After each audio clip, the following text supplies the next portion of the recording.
Late a line passing through the point 4, 1, 0। तो एक line है हमारे पास जो 4, 1, 0 से पास कर रहा है। This is the line passing through 4, 1, 0। इस पॉइंट को हम लोग पी एज्यूम कर लेते हैं and it intersects the two given line L one और एल टू। तो ये जो लाइन है पी से पास कर रहा है वो दो गिवन लाइन एन वन और एन टू को इंटरसेक्ट कर रहा है। एल वन एल टू आपका गिवन लाइन है और एल वन को इंटरसेक्ट कर रहा है ए पे एंड एल टू को इंटरसेक्ट कर रहा है बी पे।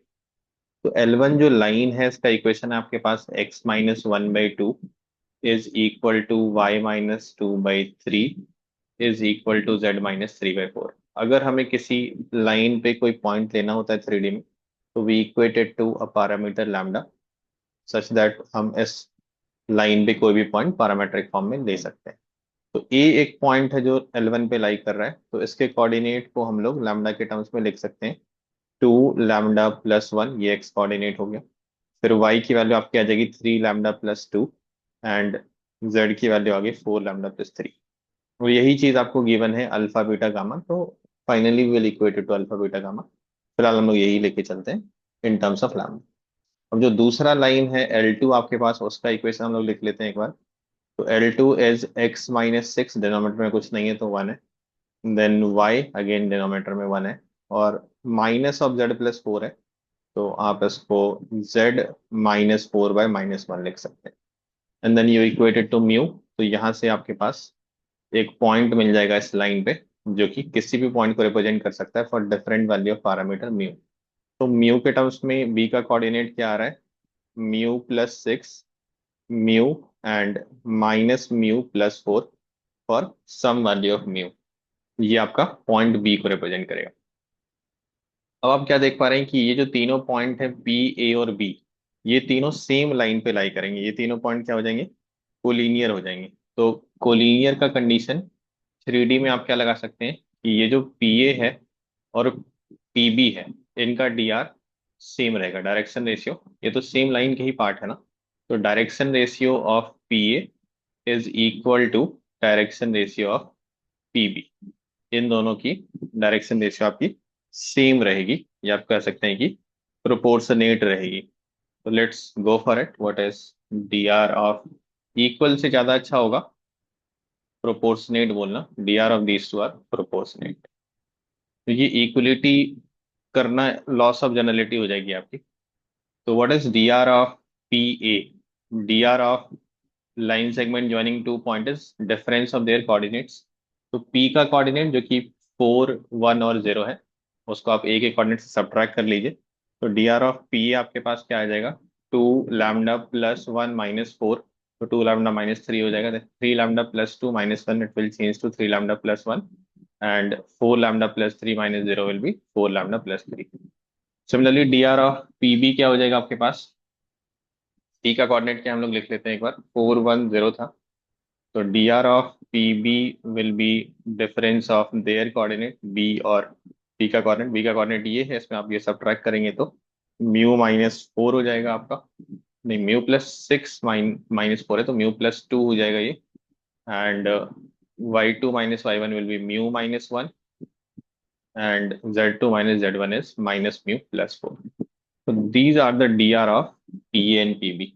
अब ये प्रोपोर्शनेट है तो आप लगा दीजिए 2 λ - 3/μ+2 is equal to 3 λ+1/μ-1 is equal to 4 λ+3 divide by -μ+4।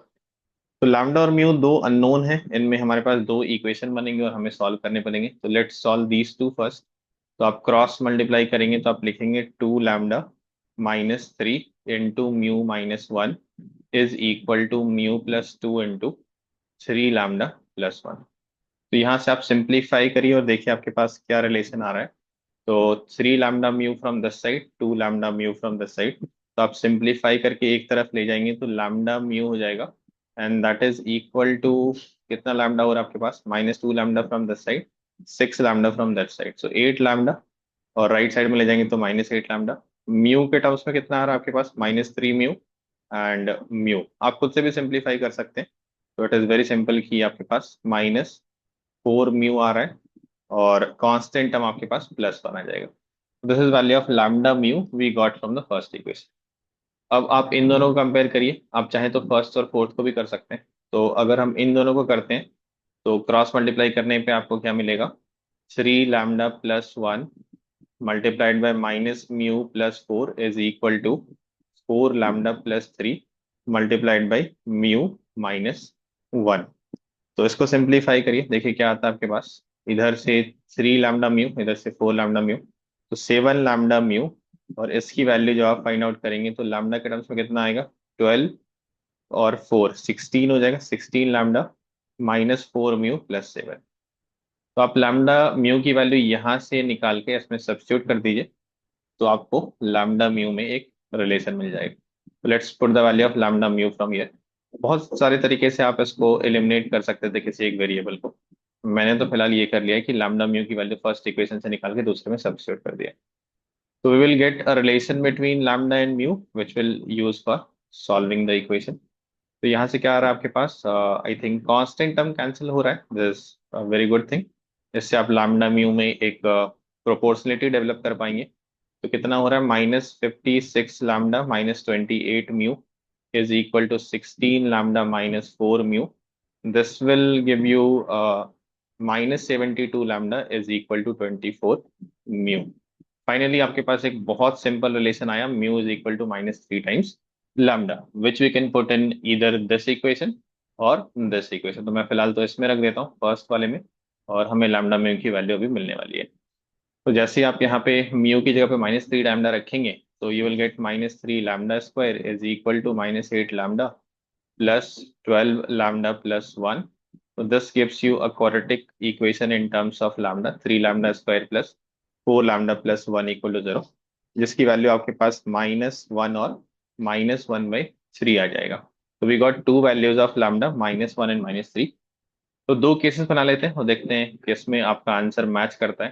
तो कई बार ऐसा होता है कि जब आपके पास दो आंसर होते हैं तो कोई एक ही ऑप्शन में गिवन है, जो गिवन है वो आपका करेक्ट हो जाएगी। तो आप लैम्डा की वैल्यू -1 लेके पहले आगे बढ़िए, इससे कैलकुलेशन थोड़ा आसान रहेगा। तो जैसे आप लैम्डा की वैल्यू -1 लेते हैं, इमीडिएटली आपकी म्यू की वैल्यू क्या हो जाएगी, -3 लैम्डा विच विल बी 3। तो you'll get the coordinate of A and B, क्योंकि ये लैम्डा और म्यू पे डिपेंड कर रहे हैं। तो ए का कोऑर्डिनेट क्या था आपके पास, 2 लैम्डा -3, 3 लैम्डा+1 एंड 4 लैम्डा+3। इसमें लैम्डा की वैल्यू जैसे आप -1 रखेंगे तो this will turn out to be, अब लैम्डा की वैल्यू क्या रख रहे हैं यहाँ पे, लैम्डा की वैल्यू -1 रख रहे हैं, ये डी आर है, this is not the coordinate. Coordinate आपका यहाँ पे, तो ए का कोऑर्डिनेट हो जाएगा 1 एंड -1 हो जाएगा, -1 हो जाएगा और ये भी -1 हो जाएगा। तो ए का कोऑर्डिनेट हो गया -1 -1 -1, इसको हम लोग लिख लेते हैं यहाँ पे। Coordinate of A is -1 -1 -1। B का कोऑर्डिनेट μ = 3 रखने पे क्या हो रहा है, लेट्स पुट μ = 3 इन दैट। तो बी का कोऑर्डिनेट हो जाएगा 9 3 एंड 1। तो बी का कोऑर्डिनेट आपके पास हो गया 9 3 1। अब देखिए आपसे पूछा क्या जा रहा है, what you need to find finally. अच्छा, एक डिटर्मिनेंट वैल्यू है जिसको आपको फाइंड आउट करनी है, तो लेट्स कैलकुलेट दैट वैल्यू। यही भी हम लोग फाइंड आउट कर लेते हैं, 1 0 1। Alpha beta gamma is nothing but the ए का कोऑर्डिनेट। ए का कोऑर्डिनेट आपके पास आया है -1 -1 एंड -1, और A B C is the coordinate of B, जो आपके पास आया है 9, नीचे निकाला है हम लोगों ने 9 3 और 1। तो 9 3 1, इस डिटर्मिनेंट की वैल्यू आपको फाइंड आउट करनी है। तो आई थिंक हम लोग एक ऑपरेशन कर लेते हैं, C1 changes to C1 - C3, C1 first column changes to first column minus third column. आप डायरेक्ट भी एक्सपेंड कर सकते थे, there is no problem at all. 0 हो गया, 0 हो गया और 8 हो गया आपके पास, then 0 -1 3 and 1 -1 and 1 expand along the first row और कॉलम। मैं फर्स्ट रो के अलोंग एक्सपेंड कर रहा हूँ और आपके पास आ जाएगा 8, इसका answer. 8 is present in the first option, तो first option is the clearly answer for this question. आप दूसरे केस को लेके जैसे आप आगे बढ़ेंगे ना, तो उससे आपको जो उस डिटर्मिनेंट की वैल्यू मिलेगी, that is not present in the option. इस समय डिटर्मिनेंट की वैल्यू जो आ रही है वो आपकी आ रही है -16/3। तो ऐसा बहुत बार होता है कि दोनों ही केस सही है, दोनों से जो आंसर आएगा वो सही है, बट जो ऑप्शन में है उसको आपको टिक करना पड़ेगा। तो केस 1 से आपका जैसे ही आंसर आ गया, चूंकि सिंगल करेक्ट है तो you can go with the first option itself, you don't have to go for the second case. फिर भी अगर आप चेक करना चाहते हैं तो वो ऑप्शन में है ही नहीं। तो A is the answer and that is the answer given to us.